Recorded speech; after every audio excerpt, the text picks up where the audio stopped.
Muy buenas tardes para todos, otro día de actividad académica. Para el día de hoy contamos con el doctor Carlos Andrés Osa, que nos hablará sobre cáncer hereditario, síndrome de mama ovario, con enfoque de casos clínicos sobre toda la asesoría genética y los cambios genéticos que se producen. Es una conferencia muy interesante. El doctor Carlos Osa es un ginecólogo, ginecobstetra de la Universidad Pontificia Bolivariana, oncólogo, mastólogo del Instituto Nacional de Cancerología en Bogotá, con maestría en oncología molecular del CNIO de España. Agradecemos su participación y esperemos disfrutar esta conferencia. Muchas gracias. Doctor, adelante. Bueno, buenas tardes, gracias a todos por la invitación.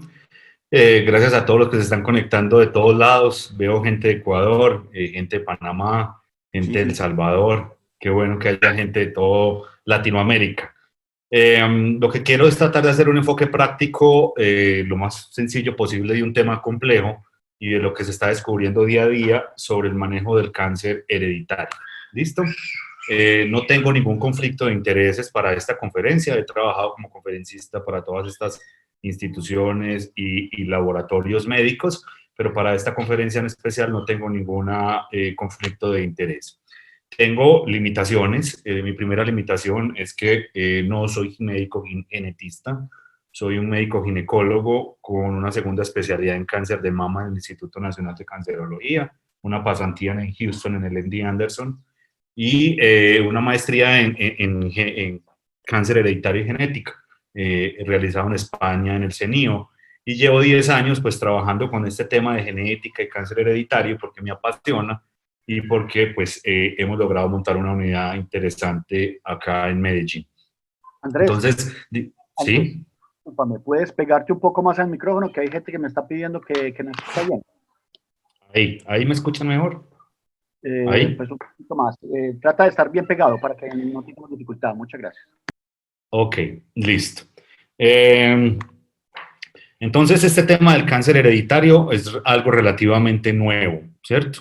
Básicamente, desde el 1994 fue donde se aisló el primer gen, que es el gen del BRCA1. Sin embargo, ya desde mediados de siglo existían algunas cartas, algunos documentos que nos hacían sospechar de que ya estuviéramos frente a casos de cáncer hereditario. Por eso he traído esta diapositiva. Es una diapositiva de una imagen de una carta enviada de un paciente de Marruecos al Instituto Curie en Francia, donde básicamente le habla a su médico hablándole de cómo habían varios afectados por esta enfermedad en su mismo núcleo familiar. Cuando vayan al Instituto Curie la pueden encontrar y es una anécdota bien interesante de cómo se ha empezado a desarrollar este tema del cáncer hereditario. Cuando hablamos de cáncer hereditario y cáncer de mama, lo primero que tenemos que hablar es diferenciar entre un cáncer esporádico, un cáncer heredofamiliar y un cáncer hereditario o genético, ¿cierto? No son lo mismo. El 75% de los casos que nosotros tenemos, de los casos que diagnosticamos a día, son esporádicos, son pacientes que por algún factor X o Y, alguna de sus células se alteró, empezó a crecer de manera incontrolada y dio origen a ese tumor.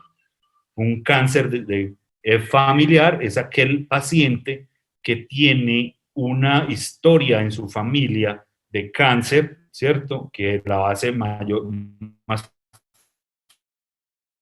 de este grupo familiar, pero que no se ha identificado aún un gen que explique esa herencia familiar. Y el cáncer hereditario o de origen genético es básicamente este grupo de pacientes en los cuales nosotros podemos identificar una mutación. Las mutaciones más frecuentemente conocidas siempre han sido la mutación en el gen BRCA1 y en el gen BRCA2. El BRCA1 es el 20-40% de todos los casos genéticos que encontramos en mama. BRCA2 es más o menos un 10 a un 30% de los casos, pero vienen identificándose nuevos genes que vamos a ir hablando ahorita, básicamente que también se están asociando a esto. A medida que hacemos más estudios, empezamos a utilizar unos paneles. Antes solo utilizábamos uno o dos genes que analizábamos, ahora hacemos paneles más completos y esto nos ha permitido poder identificar otros genes asociados que tienen una alta incidencia de la enfermedad.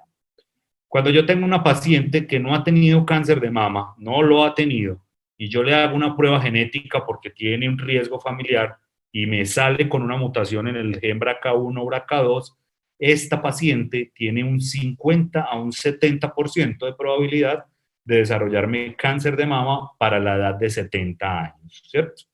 Y si esa paciente ya lo tuvo, o sea, tuvo el cáncer de seno y yo le hice su prueba genética y me sale positiva, la posibilidad de que me vuelva a hacer un segundo tumor es de entre un 40 y un 50% de probabilidad. Para el cáncer de ovario, la probabilidad de que esta mujer me haga un cáncer de ovario teniendo una mutación en el gen BRCA1 o BRCA2 es cercano a un 15 a un 55%, dependiendo del gen que yo esté evaluando en esa paciente para el cáncer de ovario. Y no solo ese riesgo se va a ver incrementado en mama y ovario, tenemos otros tumores que se pueden ver asociados, como es el cáncer de páncreas para los que tienen mutación en el gen BRCA2, que puede llegar hasta el 5%, cáncer de próstata en hombres o la aparición de carcinomas de tumores de piel tipo melanoma en los pacientes que son BRCA2 mutados. Como les mencionaba ahorita, para el tema del cáncer de ovario, el comportamiento es un poquito diferente. Se considera que los pacientes con cáncer epiteliales de ovario, que son los que más frecuentemente pueden tener una mutación, el 90% de ellos son esporádicos y 10 pueden ser de origen hereditario. Esta gráfica está cambiando y está cambiando todos los días. Y yo ya diría que no es el 10%, ya vamos casi entre un 15 y un 17% de estos casos de cáncer de ovario. ¿Y esto es por qué? Porque estamos empezando a identificar otros genes que se están asociando también a la aparición de cáncer de ovario. Antes solo hablábamos de BRCA1 y BRCA2 y hoy estamos hablando de genes como RAD51C y RAD51D que nos están dando una mayor frecuencia de mutaciones en este grupo poblacional. O otros pacientes que nos están haciendo mutaciones en una vía que se llama la vía del mismatch repair, es una vía de reparación o de señalización celular. Cuando nosotros hablamos de las mutaciones en los genes BRCA1 y BRCA2, no es una sola mutación. Ya llevamos descritas más de 1.800 mutaciones en el gen BRCA1 y llevamos cerca de 2.000 mutaciones en el gen BRCA2, ¿cierto? Lo que quería mostrarles en esta diapositiva es que yo puedo tener una mutación en cualquier parte del gen y dependiendo de donde yo tenga esa mutación va a ser el riesgo de mi paciente. ¿Hay alguien que podemos silenciar? Muy bien. Entonces yo puedo tener la mutación en diferentes partes del gen y de eso es muy importante porque de eso depende la penetrancia que tenga la mutación y la probabilidad de que esa paciente me haga cáncer. Yo puedo tener la mutación en una región del gen que se llama una zona intrónica o la porción intrónica o en la porción exónica y dependiendo de dónde esté ubicada es donde yo voy a mirar qué penetrancia tiene la paciente. Existe otra parte del gen que se llaman los grandes rearreglos o grandes reordenamientos, que es otra colita que tiene el gen acá distal, que ahí también se pueden presentar mutaciones. ¿Y por qué les hago esa aclaración? Porque se ha visto que en hispanos, en latinos, la posibilidad de tener mutaciones en esos grandes rearreglos puede llegar a ser hasta del 14%. Entonces, aquí es una de las principales, las primeras conclusiones de la charla. Cuando nosotros pidamos una prueba genética, tenemos que pedir que nos analicen todo el gen completo y que nos analicen siempre los grandes rearreglos. O sea, que dentro de la prueba tengamos esto que se llama MLPA, ¿cierto? Para garantizar que me están haciendo un estudio de buena calidad. A medida que yo voy, digamos, nosotros hacíamos pruebas genéticas en el mundo, pero las hacíamos por una técnica que se llamaba Sanger, y eso era muy lento hacerla, y nos podíamos demorar 2, 3 semanas haciendo un solo estudio genético. Hoy ya podemos utilizar tecnologías nuevas que se llaman Next Generation Sequencing, tecnologías de siguiente generación, y esos son unos aparatos que nos permiten leer grandes partes del gen completo, del exoma completo, son muchísimo más rápidos, y esto lo que nos ha permitido es disminuir los costos de las pruebas genéticas. Entonces, hace unos años, la única que tenía la patente se llamaba un laboratorio que se llamaba Myriad, y por esa prueba nos cobraban $4,000 más o menos por cada una de las pruebas que nosotros pedíamos. Hoy, con la llegada de estos equipos de NGS, los costos han caído de una manera dramática y hoy podemos hacer pruebas genéticas por 150, 250, hasta $300. Con buenas penetrancias y con buenas bases de datos y análisis. Entonces, digamos que ya el costo no es una limitante para nosotros poder hacer estudio genético de nuestras pacientes. Quería mostrarles esta diapositiva porque en países como en Colombia, estoy seguro que en otros países de Latinoamérica, ya tenemos un sinnúmero muy grande de laboratorios que hacen estas pruebas. Laboratorios de muy buena calidad, laboratorios de calidad intermedia o dudosa, pero ya tenemos un montón de laboratorios. Entonces siempre tenemos que mirar quién les está haciendo la prueba y cuándo debemos mandarla. La tendencia actual es a utilizar paneles multigénicos, como yo les hablé al principio. O sea, ya no solo pedimos una mutación de un solo gen, ya hay paneles donde hacemos paneles de 7 genes, 9 genes, 27 genes, 50 genes. Pero no quiere decir que por más grande que sea el panel es mejor, no necesariamente. Yo tengo que utilizar un panel que tenga guías estandarizadas de manejo para mis pacientes, porque si no me voy a meter en problemas. O sea, yo saber si tiene más genes alterados, pero esos genes no tienen guías de manejo, no estoy haciendo nada con solicitar eso, estoy solo generándole ansiedad al paciente y angustias y costos al sistema. Esta diapositiva es para mostrarles que existen 3 grupos de genes. Cuando ustedes tengan una mutación de una prueba que les llegó, de un colega que les mandó una prueba, ustedes tienen que clasificarlos en 3 grupos. Es decir, mi paciente tiene una mutación de un gen de alto riesgo, o tengo una mutación en un gen de riesgo intermedio, o tengo una mutación en un gen de bajo riesgo. Los genes de alto riesgo son cuando está presente una mutación en uno de estos genes, la probabilidad de que esta paciente me haga a mí un cáncer heredofamiliar está entre entre 10 y 20 veces la población normal. Cuando yo tengo un gen de riesgo intermedio como CHEK2, RAD50, ATM, es una paciente de riesgo intermedio, ¿cierto? La probabilidad está entre 2 a 5 veces la probabilidad de desarrollarme cáncer de mama. Y cuando yo tengo estos se llaman SNPs, que son polimorfismos de un gen, un polimorfismo único no es capaz de desarrollarme un cáncer en un paciente, sino que ya hay estudios que se llaman GWAS, que son estudios de gran asociación, en los cuales yo puedo hacer como unos paneles gigantes para mirar cuántos polimorfismos tiene mi paciente, y eso me va a reclasificar a mí la posibilidad de que ese paciente tenga o no tenga cáncer de mama. Entonces digamos que esto es algo que viene y que es una conferencia aparte que se llaman Polygenic Risk Score, puntajes de riesgo poligénico. Y van a empezar a hablarles a ustedes y a ofrecerles esto en los próximos años, porque es lo que viene. Cuando yo tengo una prueba genética, entonces yo la uso para 3 cosas. O sea, la cultura y la creencia de que una prueba genética es solo para hacer mastectomías profilácticas no es cierta. Una prueba genética me sirve para muchas cosas. Me sirve para clasificar el riesgo de mi paciente, para yo poder seguirla y saber qué medidas de prevención voy a tomar. Me sirve para seleccionar tratamientos si la señora o la paciente ya tuvo cáncer. Me sirve para vigilar a su familia y me sirve para tomar decisiones terapéuticas. Entonces vamos a ver esos 3 escenarios y lo vamos a ver con casos clínicos. ¿Listo? Bueno, entonces vamos a ver la primera paciente. Esta es la primera paciente que me llegó hace como 3 años. Ya quisiera yo. Vamos a analizar el pedigrí de Angelina Jolie. ¿Listo? Entonces, esta es Angelina Jolie.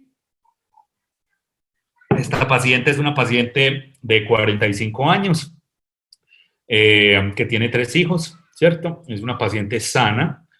Es una paciente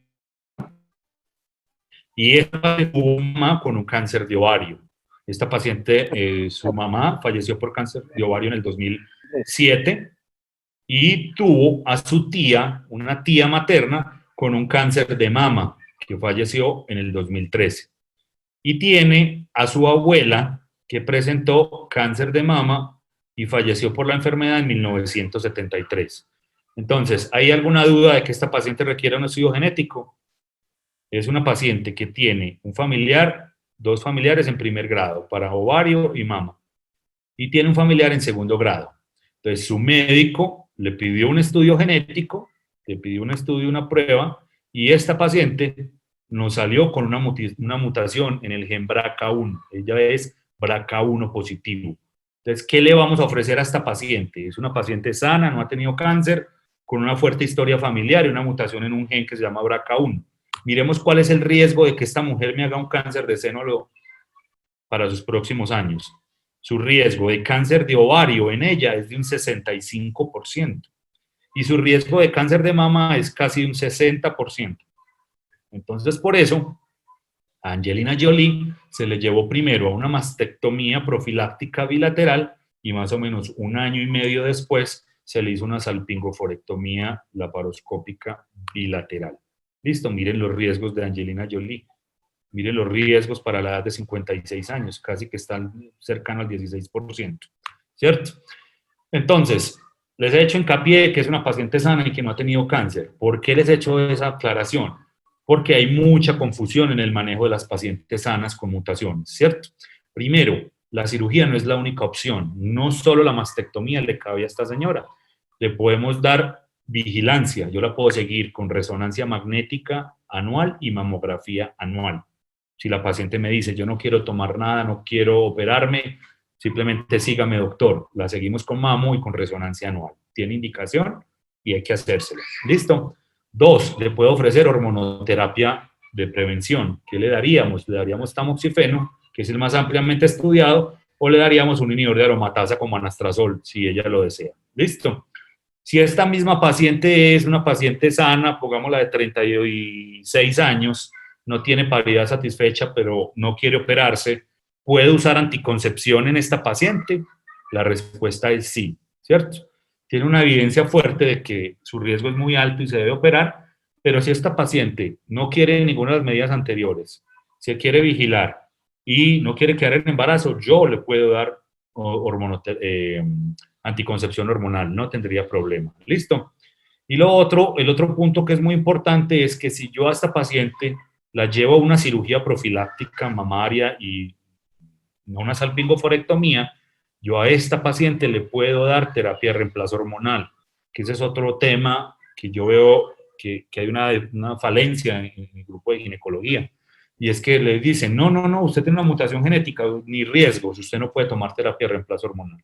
Si esta paciente no ha tenido cáncer, se le hicieron todas sus cirugías profilácticas y está asintomática, es una paciente en la cual podemos darle terapia de reemplazo hormonal hasta que llegue a las 50, 52 años y la llevemos a su transición menopáusica normal.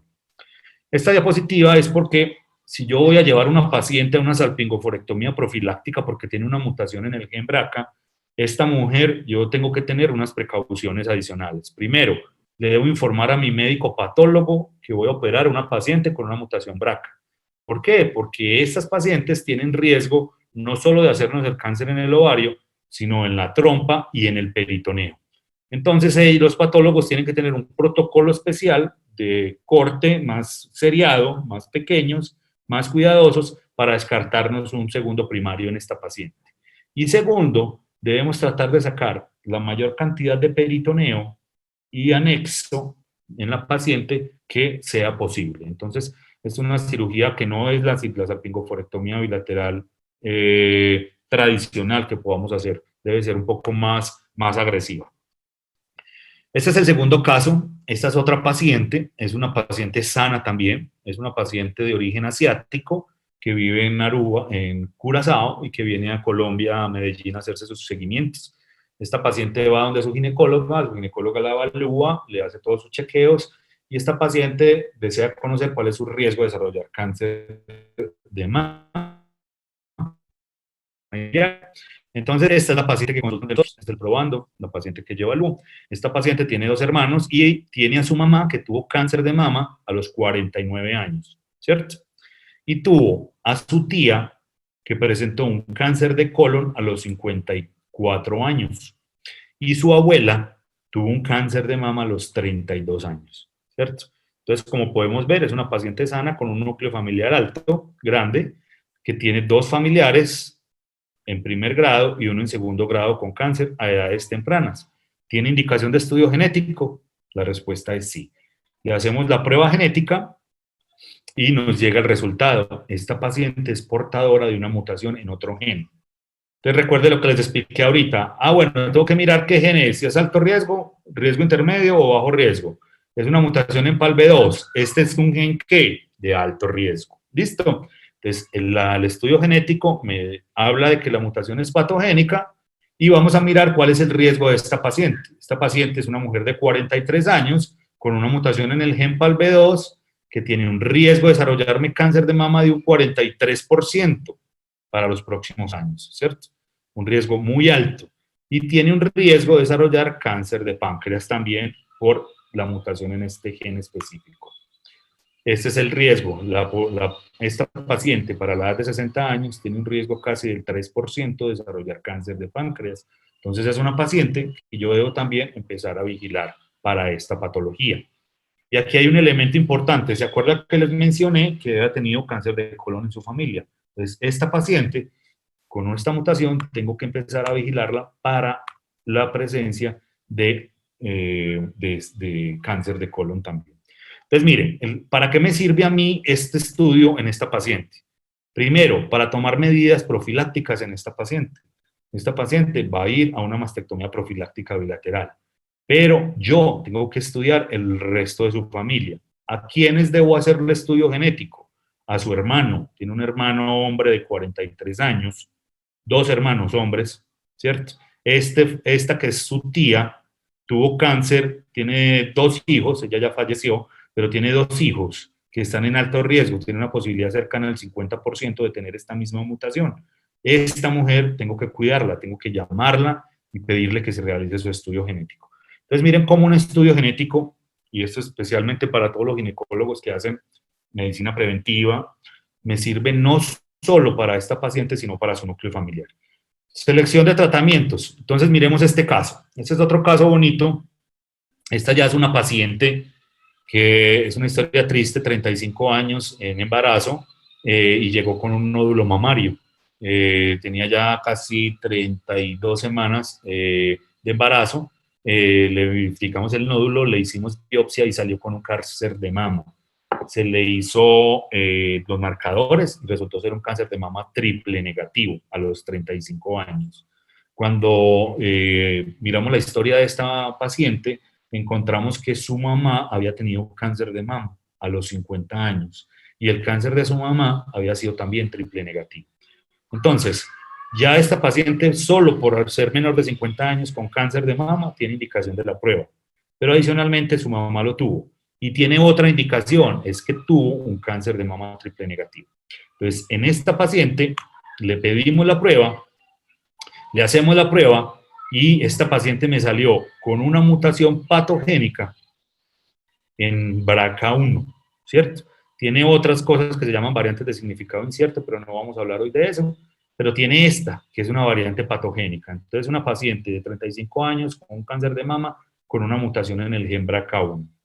Pero adicionalmente, entonces, ya como sabía que era una mutación BRCA1 mutada, yo tenía que hacerle otros marcadores y le pedimos otro marcador que le hacemos a nuestras pacientes, si son triple negativas, y se llama PDL1, ¿cierto?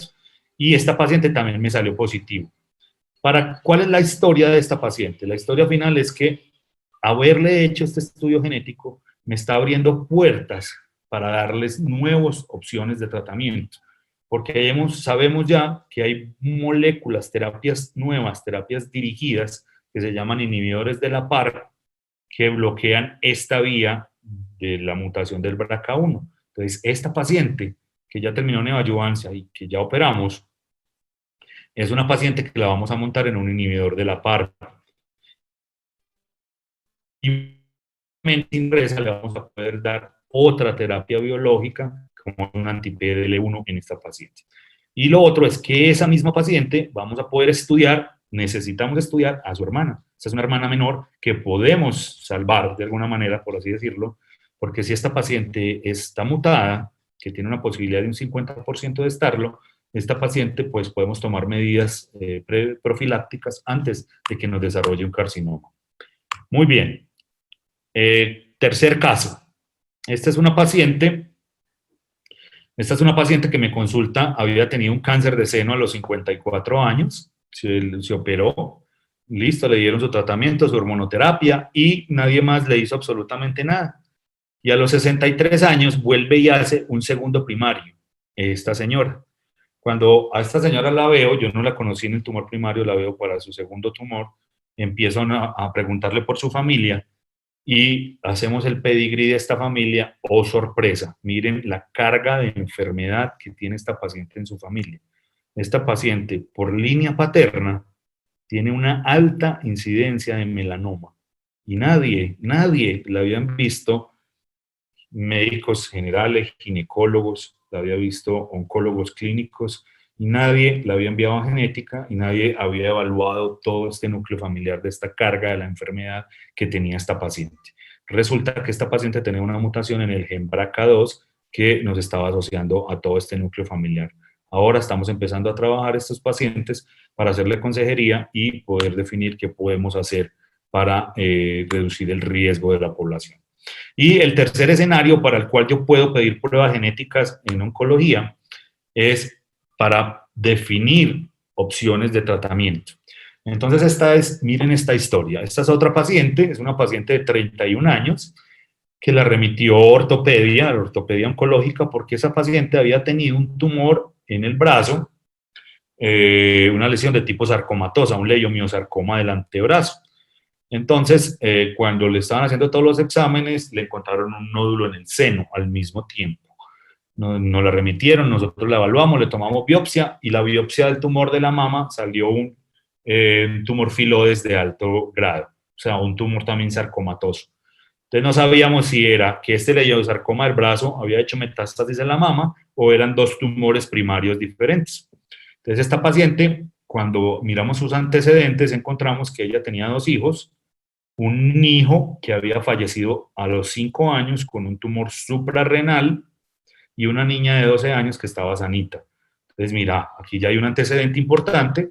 Hicimos el pedigrí de esta paciente y encontramos que no había una historia aquí en primer grado, pero que sí teníamos una fuerte historia familiar en segundo grado para esta familia, ¿cierto? Entonces, esta paciente la llevamos inicialmente a cirugía, le hicimos una cuadrantectomía dentro de una mamoplastia oncológica, resecamos ese tumor que teníamos en el seno y le pedimos estudio genético.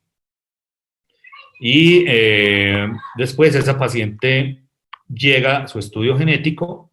Bueno, la patología final nos habla de un filoides maligno grande de 7 centímetros, los bordes nos salieron positivos, tenía elementos heterólogos, o sea que estamos hablando de un tumor agresivo. La prueba genética nos mostró una mutación en este gen, TP53. Vuelven y preguntan, ¿es un gen de alto riesgo, riesgo intermedio o bajo? Es un alto riesgo. ¿Listo? Y es una mutación en este gen, TP53. Es decir, esta paciente tiene un síndrome que se llama Li-Fraumeni. ¿Y por qué es tan importante diagnosticar estos tumores? Porque estas pacientes nos hacen varios tumores diferentes. Nos pueden hacer tumores en el hueso, en el tejido conectivo, como lo estaba haciendo esta señora que estaba haciendo varios sarcomas.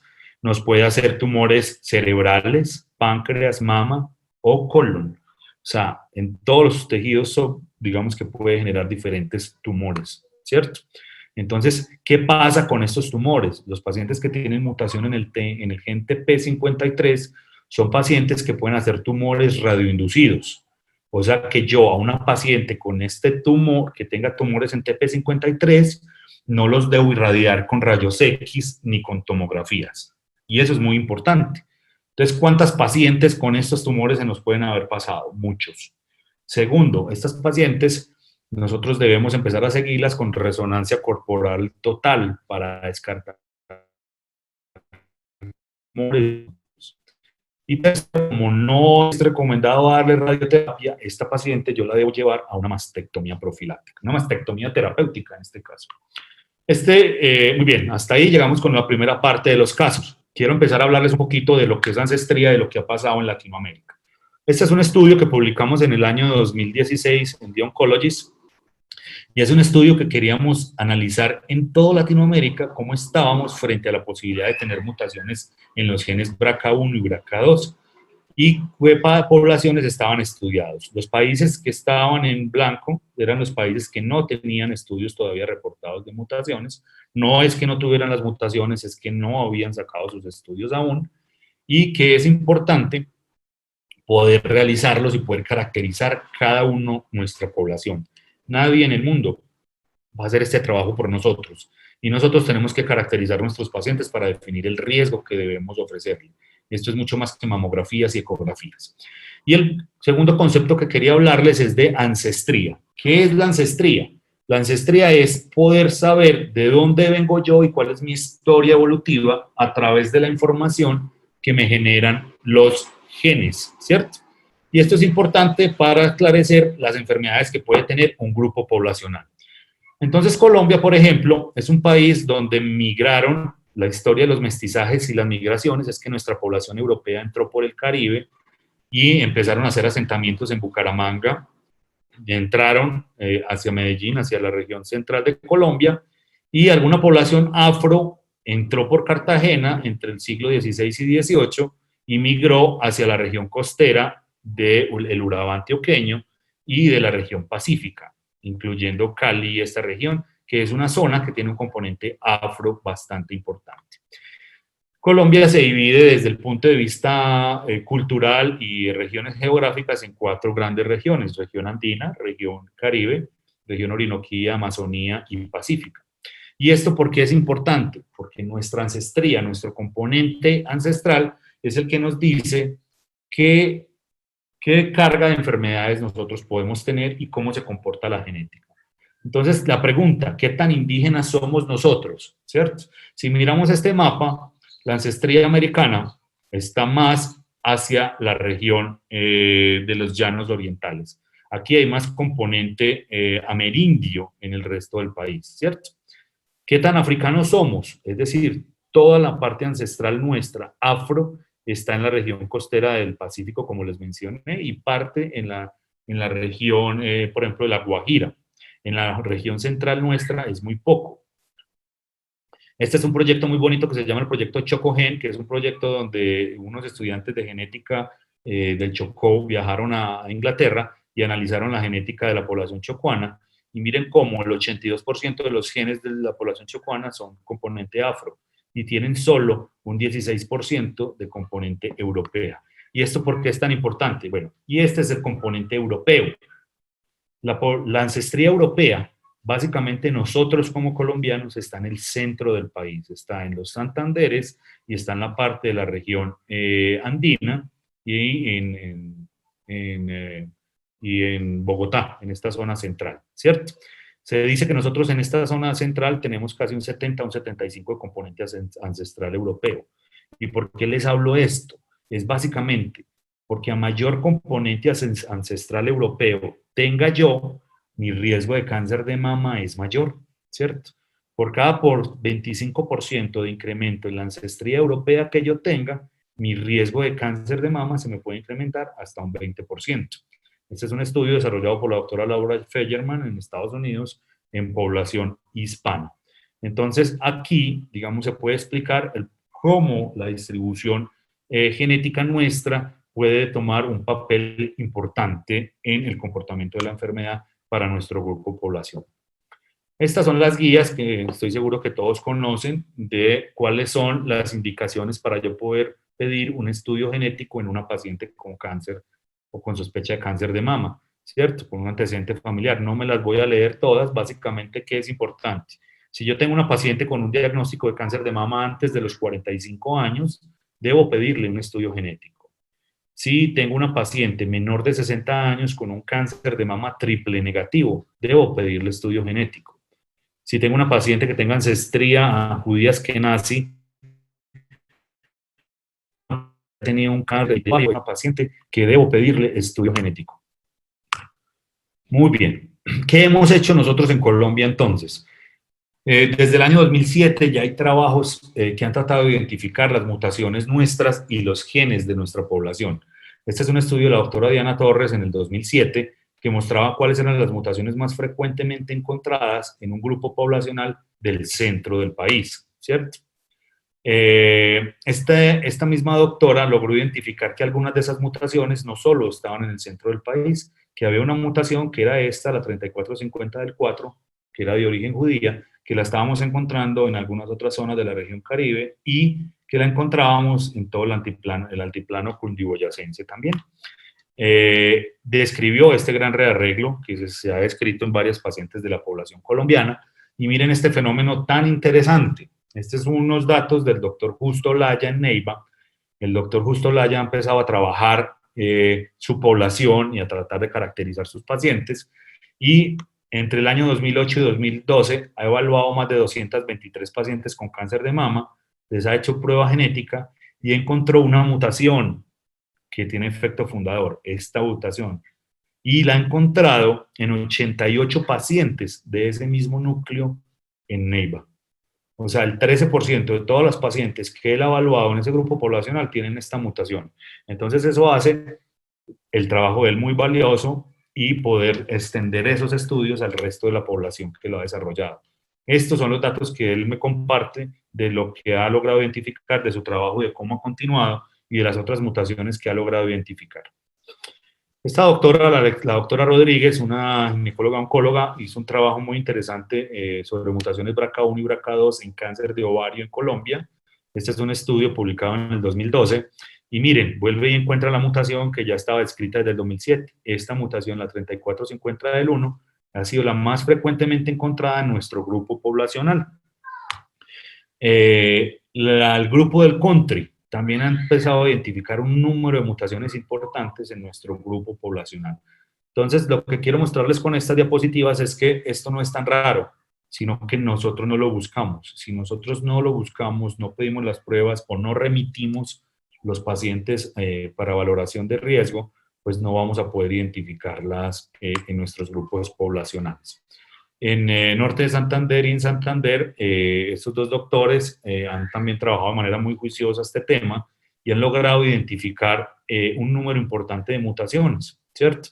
Y de hecho hay algunas mutaciones que estamos identificando en Bucaramanga que queremos empezar a rastrear porque la estamos encontrando de una manera muy prevalente y muy probablemente tiene un efecto fundador en ese grupo poblacional. En Montería hay otro grupo que es el grupo de IMAT, de la Unión Oncológica de IMAT, y ha logrado identificar un número muy importante de mutaciones. Interesante, ya tenemos identificado esta otra tercera mutación. Esta mutación de PALB2 se describió apenas en el 2009 y mire ya cómo estamos empezando a identificar pacientes con esta mutación. ¿Qué tenemos en Antioquia? El primer estudio publicado fue hecho en el 2014. Es un estudio con 244 pacientes que cogió pacientes no seleccionadas. Eso es muy importante tenerlo en cuenta, porque eran pacientes que no tenían los criterios, simplemente pacientes que desarrollaron cáncer de mama y les hicieron la prueba. ¿Y qué encontraron? Encontraron una tasa de mutaciones muy bajita, del 1.2, ¿cierto? Entonces, con este estudio mucha gente se relajó y dijo, no, pues esa tasa es muy bajita, eso es muy raro encontrar una mutación en nuestra población, no necesitamos estudiarla. Pero cuando usted empieza a ser más estrictos con los criterios, a seleccionar su población y al hacer paneles genéticos, empieza a encontrar unas tasas más altas. Y este fue un estudio que publicamos bajo la coordinación de la doctora Alicia Koch, que es oncogenetista formada en Francia, y lo publicamos en la Clínica de las Américas en el 2018. En este estudio, nosotros evaluamos 85 pacientes, casi 300 pacientes tenían indicación de la prueba, pero las aseguradoras solo se las aprobaron a 85 pacientes. Y de esas 85 pacientes encontramos 19 con mutación, es decir, encontramos una tasa del 22.4% de mutaciones. Estas fueron las mutaciones más frecuentes, BRCA1, BRCA2, y ya empezamos a encontrar, eso fue 2016, 2017, mutaciones en el gen PALB2. Lo interesante cuando encontramos es que todas las pacientes que nos hicieron en el BRCA1 de más alto riesgo eran pacientes muy jóvenes. La mediana de edad eran mujeres de 31 años. Interesante es que todas las pacientes nos habían hecho tumores triple negativos, de los que nosotros encontramos con mutaciones. Contrario a las mutaciones BRCA2, en el cual la edad promedio fue de 38.5 años, mayores, más grandecitas, pero aquí no eran triple negativos, eran tumores normalmente receptor hormonal positivo dentro de su comportamiento y de su linaje. Y a pesar de que habíamos visto estas pacientes en Medellín, eran pacientes que eran de todo el país. O sea, eran mutaciones que estábamos encontrando de pacientes de todo el país. Entonces, la conclusión de nuestro trabajo fue básicamente que la tasa de mutaciones era más alta que lo que había sido descrito en el primer estudio en el 2014. que estábamos encontrando un amplio espectro de mutaciones diferentes a mutaciones en BRCA1 y BRCA2, y que estas pacientes pues tenían que ir siempre a consejería genética y valoración para definir su manejo. Hablemos un poquito de ovario. Listo, este es un estudio muy interesante publicado en ASCO latinoamericano, donde participó una doctora que fue la doctora Jenny Rodríguez, y básicamente lo que hicieron fue tratar de clasificar los pacientes que tenían cáncer de ovario y cuáles eran las mutaciones que tenían. Y este estudio encontró que en población hispana la tasa de mutaciones BRCA1 y BRCA2 en pacientes con carcinoma epitelial de ovario está cercano al 22% de los tumores, y que RAD51C es otra mutación frecuente. Entonces es un dato bien interesante, ¿listo? Y bien importante. ¿Y por qué es importante? Porque muchos colegas de nosotros, ginecólogos oncólogos, o muchos ginecólogos en diferentes ciudades, o cirujanos oncólogos que operan cáncer de ovario, no están solicitando los estudios genéticos de estas pacientes. Y estos estudios genéticos no solo son para su familia, estos estudios genéticos son para definir opciones de tratamiento en estas pacientes. ¿Listo? Cuando nosotros encontramos los pacientes con cáncer de ovario, los pacientes que tienen tumores de origen epitelial, que son el 70%, esos pacientes que tienen tumores epiteliales de alto grado, las mutaciones más frecuentes son en los genes BRCA, que es lo que estamos buscando actualmente. Pero en otros tipos de tumores, en los mucinosos o en los tumores endometroides, también podemos tener otras mutaciones, como son RAD51, mutaciones en PTEN o mutaciones en una vía que se llama PI3 quinasa, que son bastante importantes también. Entonces, miren este dato. Para Colombia, según Globocan en el 2018, tenemos en promedio 2.400 casos de cáncer de ovario, si tenemos en cuenta que el 70% de esos pacientes son tumores epiteliales de ovario, eso quiere decir que más o menos 1.600 pacientes deberían haber sido llevadas a pruebas genómicas. La realidad y los números que tenemos es que menos del 20% de esas pacientes les estamos pidiendo los estudios genéticos. Muy bien. Esto es básicamente cómo evaluar las pacientes. Nosotros podemos hacer dos tipos de pruebas, unas pruebas que se llaman germinales y unas pruebas somáticas, es decir, yo le puedo hacer a la paciente la muestra en sangre o le puedo hacer la muestra en el tumor, y eso tienen dos indicaciones diferentes. Cuando yo le hago la prueba en sangre, yo lo que estoy buscando es cuál es la herencia de esta paciente, ¿cierto? Y cuál es el riesgo de la paciente de tener una mutación. Cuando yo busco la mutación en el tumor, ahí la puedo encontrar un 7% adicional. Lo que yo estoy buscando es un driver terapéutico, es decir, estoy buscando es una mutación que me permita darle algún medicamento o alguna opción de manejo a esta paciente. Entonces, la recomendación es, toda paciente que yo le haga un estudio en el tumor y el tumor me salga positivo, debo de correr esa prueba y hacerla en sangre para mirar si verdaderamente si hay una predisposición genética familiar en esta paciente.